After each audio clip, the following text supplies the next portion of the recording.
নমস্কাৰ বন্ধুসকল, সকলোকে ৰাভা দিৱসৰ শুভেচ্ছা জনালোঁ।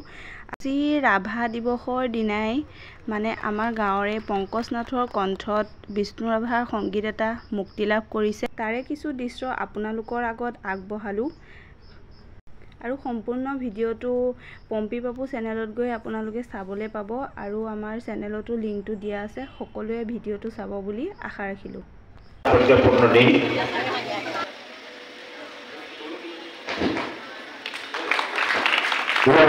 পংকজ নাথে যিটো গীত ইয়াত ৰেকৰ্ড কৰিছে সেই গীতটো সকলোকে শুনিবৰ কাৰণে মই অনুৰোধ জনালোঁ আৰু মাননীয় দেৱশক্যদেৱক গীতটি উন্মোচন কৰিবৰ কাৰণে অনুৰোধ জনাইছোঁ।